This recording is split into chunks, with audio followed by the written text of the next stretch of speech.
our thesis is basically competition is going to come in.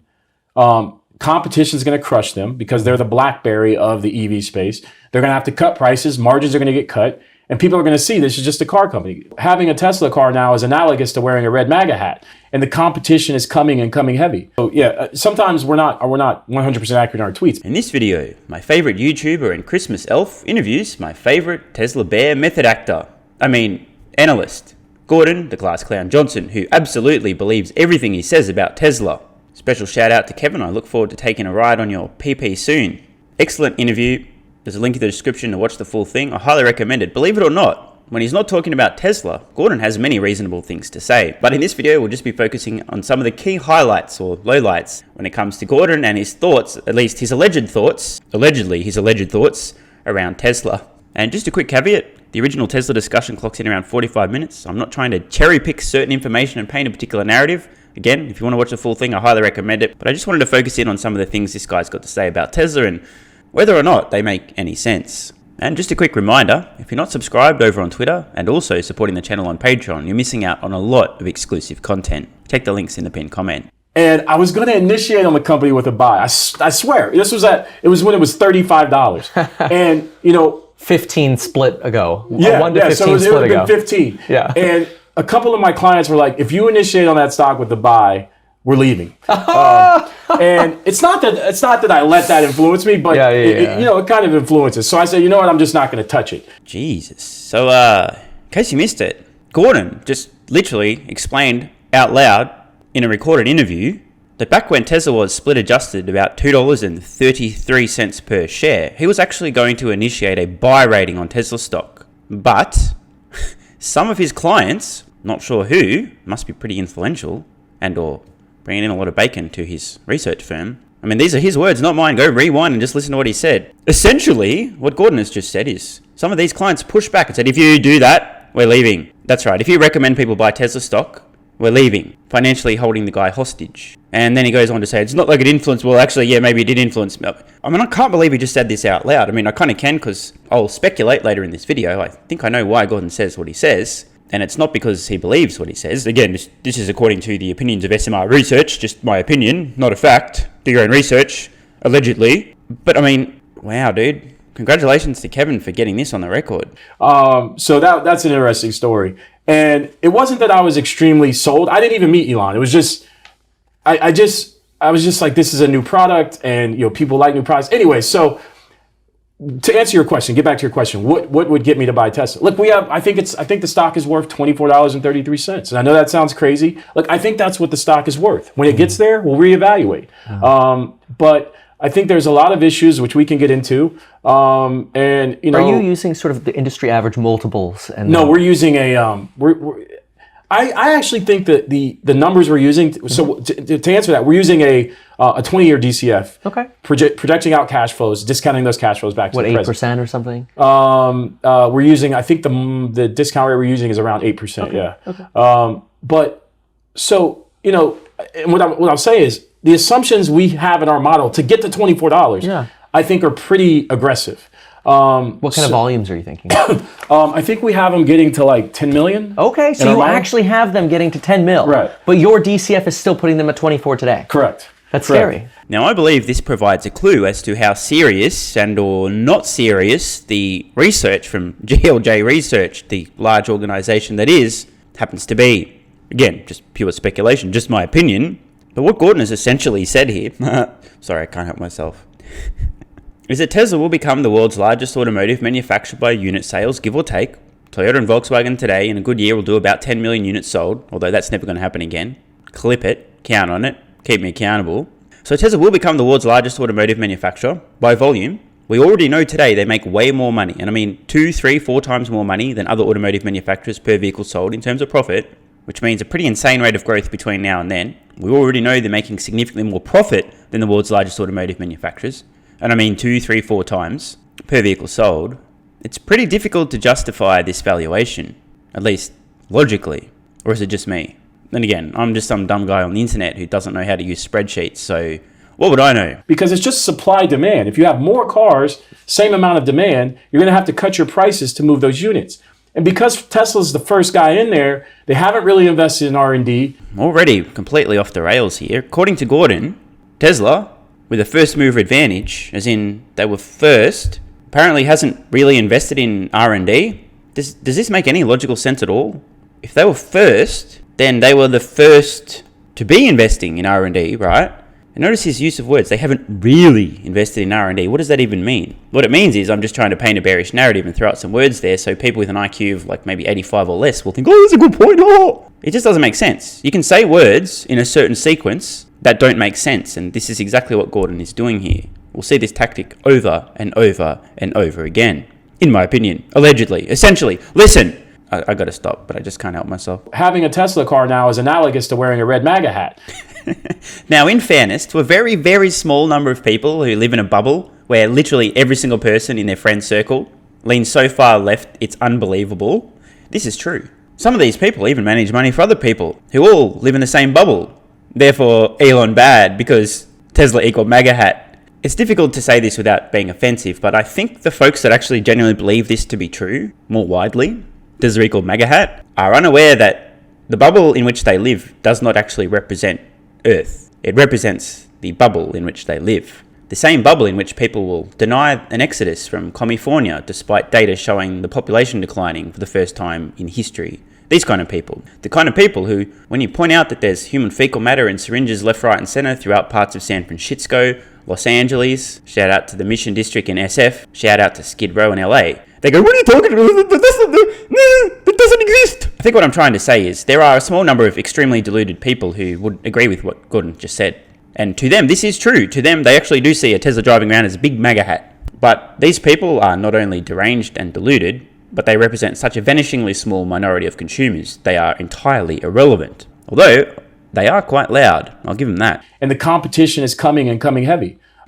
Am I being set up right now? I just... Hang on a minute. Dear competition. Here you go. Anyway, it's official. The competition is coming. Heavily.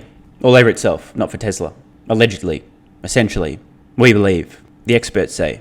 We don't hate Elon Musk or hate Tesla. It's just we think the stock is grossly overvalued. And when it gets valued accordingly, we will reevaluate. But it's not a tech company, right? They're last in FSD. Now, I'm no body language expert, but if I were, this would be the point where I would explain that if somebody's talking to you and you happen to notice them inexplicably touching their throat, their nose, their mouth, somewhere around here, as they're saying something that may be untrue, that possibly they may know is untrue, I might suggest that this could be an indication that this is what we call self-soothing behavior, feeling a little bit uncomfortable saying something that's a bullshit. Quite common for, some of these things to go on. Of course, it could be a coincidence as well. Plus, I'm not a body language expert, but I'm just putting that out there in case you notice any other face touching going on during this interview at the exact same time that the class clown says things that are rather absurd. You might think, it's definitely a coincidence. He's not lying and he doesn't know he's lying and he really believes what he's saying. So just to be clear, we at SMR Research believe that Gordon Johnson essentially believes what he says when he says that they're last in FSD and that Tesla's not a tech company. We believe that he believes what he says, just to be clear. Oh wait, hang on. Sorry. Let me do that again. We believe that he believes what he's saying. They're buying batteries from CATL and Panasonic. All the promises they made at Battery Day were essentially mistruths. Another common tactic you'll see Gordon, the class clown Johnson, use throughout this discussion is insinuation and innuendo to paint one perception without actually directly saying something. What Gordon has essentially said there is Tesla lied to us and all the stuff they said at Battery Investor Day is a load of bullshit. But he didn't actually say that. By the way, he didn't say that because it's not true and he doesn't want to get himself in trouble. Like I said, the guy's actually intelligent. He knows what he's doing. I mean, he believes what he's saying, is what I meant to say.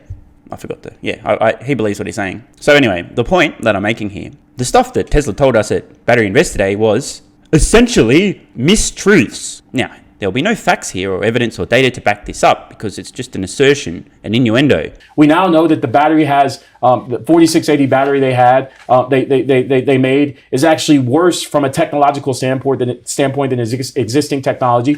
So they don't have any technology either. So I think once it gets valued accordingly, we'll reevaluate. More baseless assertions. What is he talking about? The battery industry itself has now adopted Tesla's 4680 form factor. There are a number of companies who've taken the thing that Tesla designed and are now making the same form factor. Why would that be? We here at SMR Research believe that Gordon Johnson has just said something that he doesn't believe, that doesn't make sense and is completely and utterly baseless. Why would it be that battery manufacturers globally would be adopting the 4680 form factor, the cell form factor that Tesla themselves invented and unveiled at Battery Investor Day? Worth pondering, isn't it? Have you tried FSD? I am scared to try FSD. I have not. Okay. I have not. And I've seen the videos, and I know every experience probably isn't like that, but I've been in a pretty the Dawn bad, videos, the Dawn well, I've been in a bad car accident, and I'm just once you're in a car accident, you're not willing to risk your life for technology. Interesting disclosure from Gordon. Nobody wants to get in a car accident, and they can be quite traumatic, so I can understand some emotional scars from that. Hopefully they're not clouding his judgment. After all, we do know that Tesla vehicles have the lowest probability of injury of any vehicles ever tested, but I've got a funny feeling that Gordon doesn't drive a Tesla. Yep. What about which companies do you think are beating Tesla in FSD or even regular competition? You mentioned Right. Tesla might be the Blackberry. So which other companies? Yeah, so Guidehouse ranks autonomous driving technologies, and they rank Tesla dead last. There's probably 20 companies they rank, if not more. Another common tactic we'll see from Gordon and others who SMI Research believe may be making disingenuous arguments is to cite supposed experts. So you're not even using your opinion to make the point, you're citing supposed experts. And because they're experts, you can trust them, right? Like when the experts say it's for your protection, not their quarterly profits. And it'll do what we're telling you it's going to do, even though it doesn't. And that it's safe and effective. Oh, I'm going to get banned from YouTube if I keep going, won't I? The ones they have at the top are Waymo and Cruise and Mercedes and BYD. Literally, Tesla ranks dead last. So when you say which companies are beating them in FSD, according to Guidehouse, who I trust, everyone, BYD is crushing them in China. VW is beating them in Europe. And in the US, we now know that over the first 2 months of this year, their market share has fell from 75% last year to 50% this year. Keep in mind, GM's not even really in the fold yet. They're coming with, I think, like 15 new EV models this year. The guys who are beating them here are Toyota, VW, Mercedes, etc., Hyundai. Those are the guys who are taking share from Tesla and beating them in the US. Bro, Gordon, I mean, I get it. Trying to paint the bearish narrative. Probably don't believe what you're saying, but if I'm understanding correctly, Gordon has just strongly suggested that Toyota are beating Tesla in terms of EV sales in the United States. Volkswagen also beating Tesla in terms of EV sales in the United States. And I mean, it doesn't really matter. Why don't we just look globally? It's not true. Tesla's selling way more electric vehicles than either of these companies globally and making way more money on their vehicles sold than these companies even make on their ICE vehicles. Again, just because you say something does not make it so. But never mind, I'm sure Gordon really believes everything he's saying. Consumer Reports has Tesla ranked nearly dead last on quality/performance. Notice again, citing more supposed experts. This time, Conjob Distorts. Wait, no, sorry, I always forget how to pronounce that. Consumer Reports. No, how's it go again? What's it? The company that doesn't have any ties to GM or Ford or legacy automotive companies and isn't staffed with ex-employees of legacy automotive companies that are completely unbiased and didn't publish an article showing people how to do illegal things on public roads with a convoluted way of defeating Tesla's driver assistance system, like a tutorial of literally how to be dangerous and unsafe on public roads. Because, doing that would be really dumb, and why would you do that unless you got it in for Tesla? What are they called again? Consumoron Reports? I can't remember. Anyway, the point, Gordon once again citing supposed experts who are very, very credible, essentially, and aren't corrupt, allegedly, rather than sharing some actual facts. Just like the experts say that no harm will come from locking everybody in their... Oh, wait, I'm going to get banned, aren't I? Oh, yeah, by the way, YouTube, go f*** yourselves. Again, this isn't me saying this. These are reputable, rating agencies who are saying these cars are just not high quality. You're getting guys who have done this for, in some cases, a decade, who, can easily... Think about it. Let me finish that thought. Sure. Who can easily, go from producing an ICE car to producing an EV car. Gordon logic, example number 69. Legacy automotive manufacturers will easily be able to make electric vehicles because they're the same thing. which is exactly why when these companies realized the future was fully electric, they started making highly profitable mass-market electric vehicles that are so compelling consumers can't wait to get their hands on them, and are now already outselling Tesla with far more profitable electric vehicles globally, because they knew how to make vehicles, therefore they knew how to make electric vehicles at scale, therefore that's what they started doing when it became obvious that it was a very profitable business, because Tesla had created the one example. Wait, that didn't happen, did it? Curious. Don't worry, they all have a secret catch up to Tesla button. They just haven't pressed it yet, but when they decide to, it'll instantly happen. And if you hear people like Sandy Munro claiming that an engine engineer doesn't know shit about an electric vehicle, don't trust him because he doesn't know what he's talking about. The ICE, internal combustion engine manufacturers, they make cars at a profit. They're ICE cars, right? Those cars have profits on them. They're losing money on their EV cars.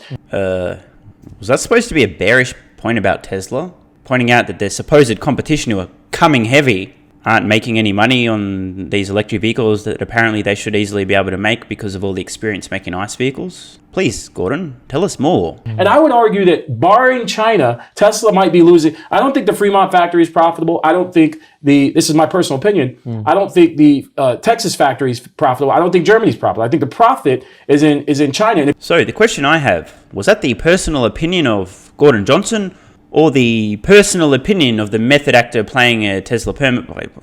Wait, who, why would I say that? I probably should edit that out, hey? Yeah, hey editor, make sure we cut that. Otherwise, people might figure out what I really think's going on here.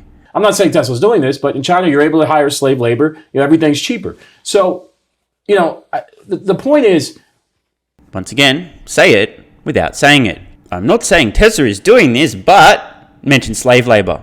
Therefore, insinuate without actually directly saying it because you don't want to get yourself in trouble. I believe Gordon knows what he's doing. And I believe that what Gordon is doing is trying to paint a negative narrative with insinuation and innuendo instead of data and facts. I wonder why somebody would do that. More on that later in this video.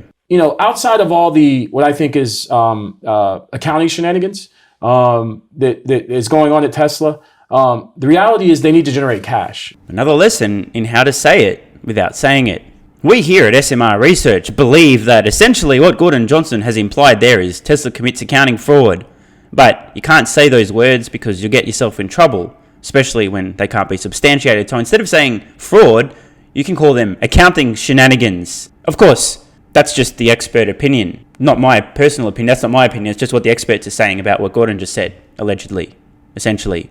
And I think that making EVs is not profitable right now. But I think the ICE guys can do that. They can make these cars unprofitably because their core constituency of selling ICE cars are profitable. So they can use that profit to invest in the EV space. So I think that puts Tesla at a disadvantage when a lot of people thought Tesla was at an advantage. So I'm doing my best to follow the logic in Gordon's argument here. If I'm hearing correctly, I'm trying to interpret this in the most generous way possible. According to Gordon, or GLJ Research, the internal combustion vehicle manufacturers who today are losing catastrophic amounts of money on their electric vehicles apparently can make electric vehicles profitably. Why? Because they make profit on their ICE vehicles and not their electric vehicles. Makes total sense. Good point, Gordon. Guess I better sell my Tesla stock, eh? Most industry reports show that legacy automakers have a $10,000 cost disadvantage in making EVs compared to a Tesla. Right. When does that switch? Are you suggesting that the ICE will catch up and somehow they'll get that advantage back? That's a great point. That's a great point. So I didn't realize that he actually would be able to use logic. Let me talk about something else totally unrelated and distract everybody like I always do. Let me light 20 simultaneous fires, so by the time you've extinguished the first fire, there's still 19 burning. You can never get to all the points, and I'll just keep going, hey, listen, look, this, blah, blah, blah. I mean, what I was trying to say is Gordon definitely believes what he's saying here as well. That's a great point. So if you look at Tesla's margins with the most recent price cut, you're talking probably about 18%, 17 to 18% margins. AKA 2, 3, 4 times more than any other mass market automotive manufacturer on the planet. Allegedly, essentially, according to the experts. It's not my opinion, just the experts would say that. That would put them below most automakers. All of a sudden, they're not the manufacturing leader. This is already happening.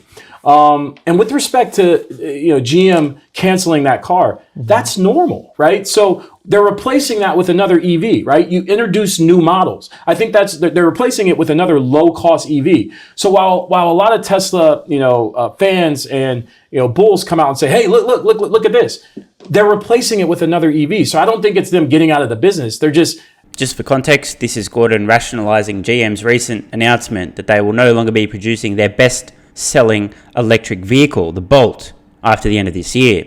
By the way, they never made any money on it, ever. And it's been around for, 6 years? 7 years? Something like that. I'm bad at math. That's why I'm just some idiot on the internet. So yeah, the reason that you would delete a product, your best-selling electric vehicle, is so you can introduce some even better electric vehicles that you're not actually already producing at volume, that you're also not making money on. Makes total sense. You know what?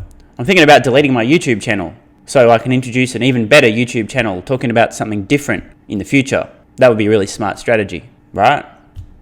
I think it's partially macro, but you're seeing tremendous growth from guys like GM, BYD, VW, Hyundai, Toyota, etc. in their EV sales. Their EV sales are growing, whereas Teslas are stagnating despite significant price cuts. So once again, just because you say something does not mean it's true. According to Gordon, Tesla's vehicle sales are stagnating. It's difficult to reconcile that statement with the historical data showing Tesla continually, quarter after quarter, producing and selling more vehicles. Quarter after quarter, year after year. Soon, it will be decade after decade.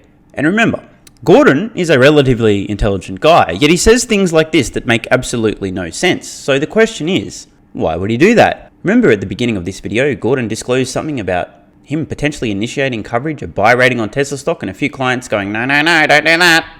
We're going to leave. Now, this is just the personal opinion of SMR Research, completely baseless and unfounded. Essentially, is it possible that Gordon was smart enough to realize there would be a captive audience of people who, for whatever reason, philosophically, emotionally, just oppose Tesla? Maybe they hate Elon Musk, see in him what they lack in themselves, and therefore he'd have a captive audience of self-hating basement-dwelling adult virgins to sell research, ridiculous research, implying that Tesla's going to do what they think it's going to do, and the company's going bankrupt, they're a fraud, their technology doesn't exist, etc. The competition's coming heavy. Is it possible Gordon saw a business opportunity all those years ago and thought, these people are so fucking dumb and so emotionally deranged, so mentally ill and so deluded that they'll gobble up anything I have to say about their company. I'm going to make an entire career out of selling bearish research around Tesla to these dumb motherfuckers, make an absolute killing, and they'll be none the wiser.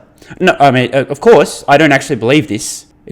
I'm just saying the opposite of what I believe is true, but I just thought I'd put that far right-wing conspiracy theory out there. Yeah, just to be clear, I definitely don't believe that is why GLJ Research exists and continues to remain bearish on Tesla stock and says all these things that just are completely nonsensical.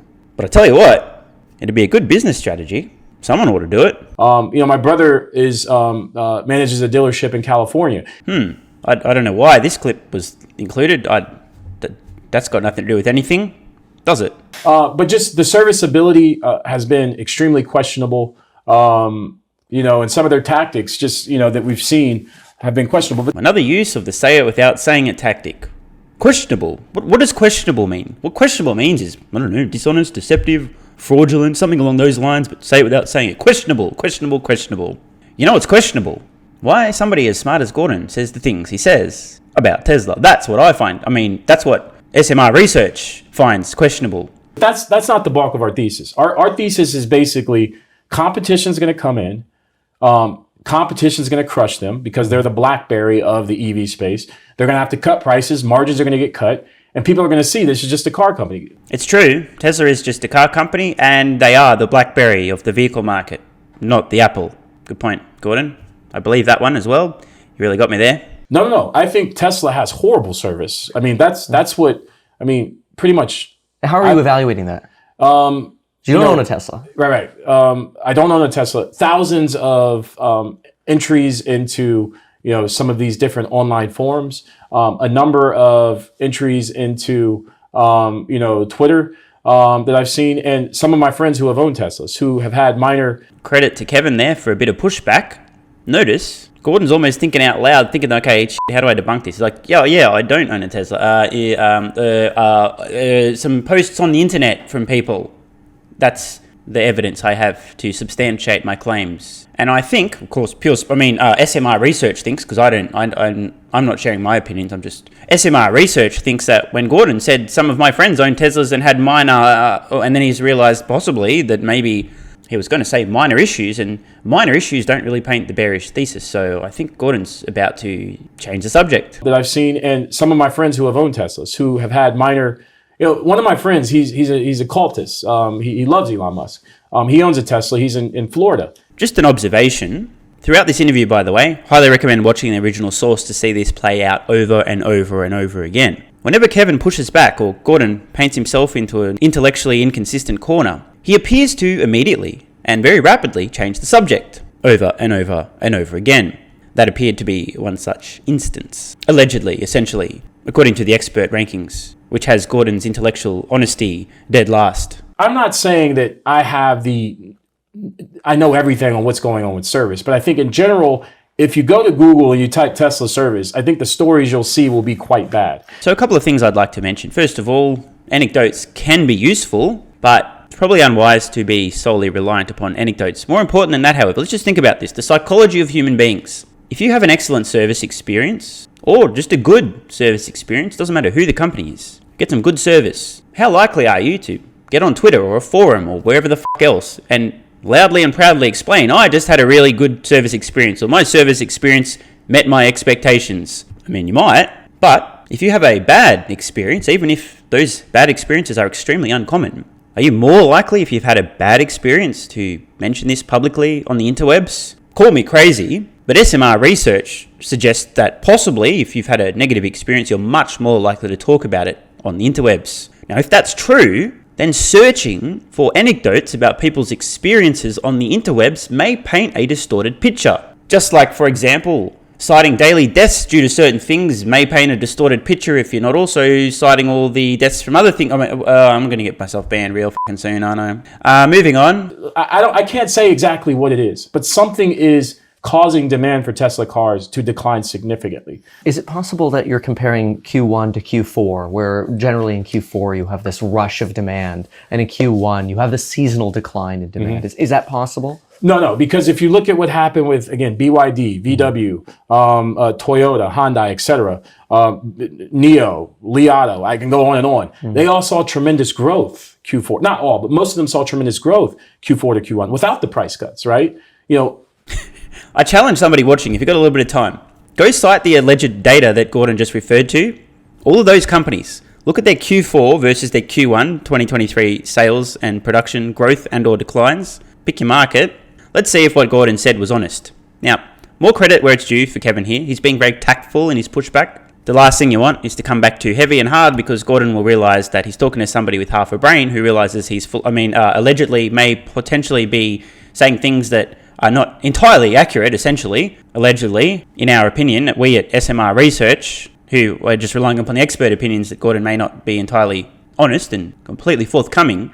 If you push back too hard, somebody like this just clams up and you don't have a very productive conversation. So good on Kevin for letting Gordon talk and being fairly gentle in his pushback, rather than just calling a spade and going, bro, come on, how fucking high are you? That's absurd. Is it possible that maybe the service isn't that bad? Maybe the anecdotes of, I had to go in for service, but how does that compare to cars that get serviced 3 times a year, 4 times a year, regular ICE vehicles? Yeah. Whereas Teslas maybe aren't getting service for a year or more. I mean, I can give you anecdotes on the 2 Teslas that I own of maybe in the lifespan of 2 cars over an average ownership of 4 years, I've been at service 4 times. Right. That's an average of essentially once every 2 years per car. Right. Sure. It's definitely anecdotal. There's no doubt about it.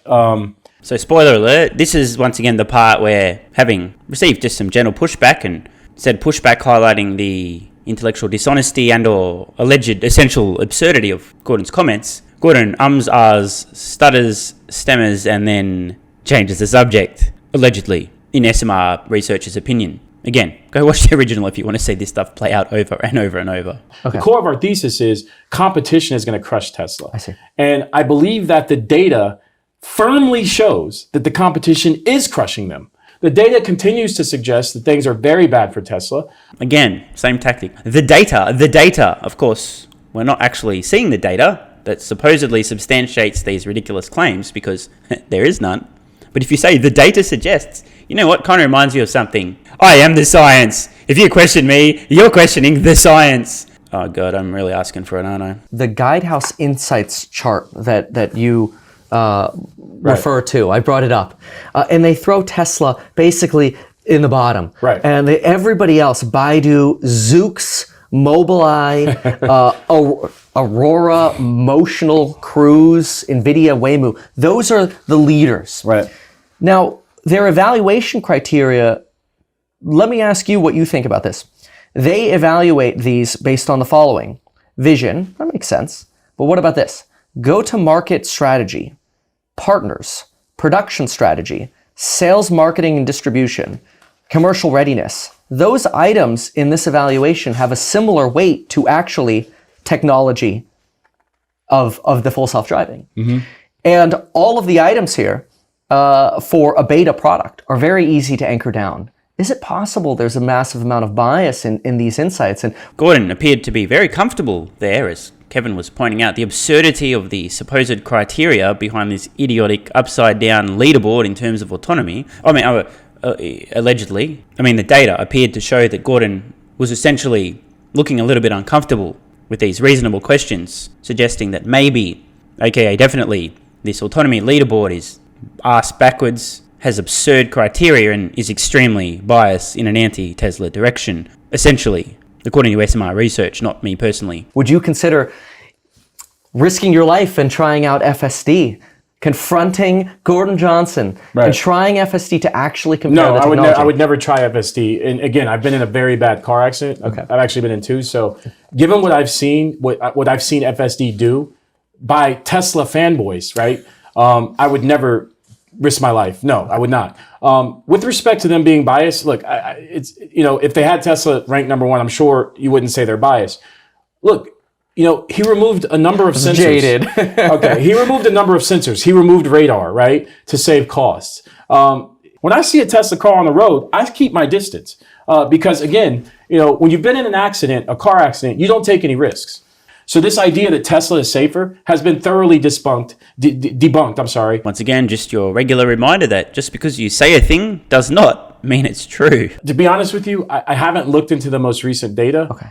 When I say I haven't looked into it, I don't know what the expert opinion is. When I say this has been debunked, I'm not saying by me. I'm saying by the experts. Right. So I'd have to look at what the experts are saying. I can't speak to that.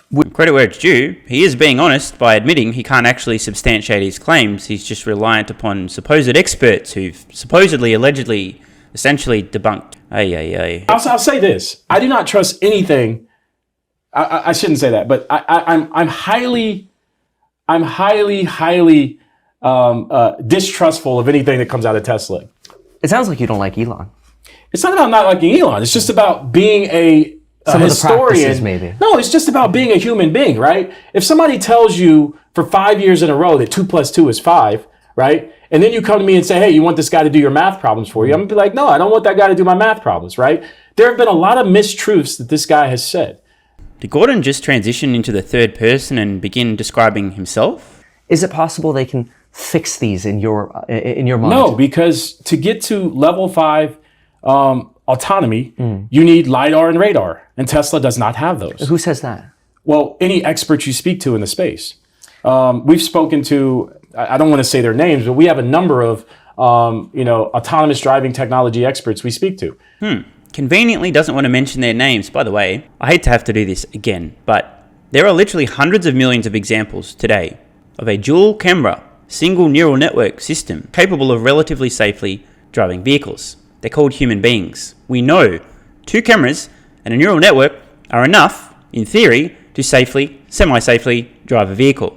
To make a statement suggesting that LiDAR and or radar are necessary is absolutely absurd. We have counterexamples in the literal hundreds of millions. You may make the argument that it may not be possible today for a pure vision-based system other than a human being to achieve full autonomy, but you cannot make the argument that it's not possible because we literally have hundreds of millions of examples. They're called humans doing exactly that with just 2 cameras and 1 neural net. Again, of course, Gordon is referring to the opinions of so-called experts. After all, experts have been known to say things like, it's safe and effective. Oh shit, I'm really asking for it, aren't I? I mean, it's for your oh geez, yeah. The Earth is the center of the solar system and the sun orbits the Earth. That's an expert opinion. I can reference without fear of getting banned from YouTube, at least for now.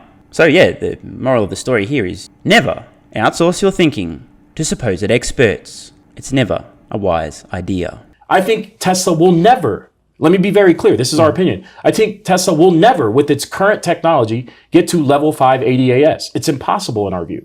They need radar. They need LiDAR. And again, when we say shenanigans, these are our opinions. There's, when you provide gap accounting statements, there's a number of things you need to be able to say definitively. We can't say that definitively. These are our opinions based on the fact that, their CapEx, right, in the first quarter was more, right? In the first quarter of this year, they're not ramping any plants, right? Their CapEx is more than when they were ramping 2 plants last year. We have questions around that. Tesla will not answer our calls. They won't answer our emails. They never let us ask questions on calls. So we don't get our questions answered. So we just have to wonder. I wonder why Tesla never answers Gordon's calls. A lot of things this guy says doesn't make sense to us, right? He's saying we have more demand than we can make cars, whereas they produce more cars than they've sold for 4 quarters in running, a record. That's never happened.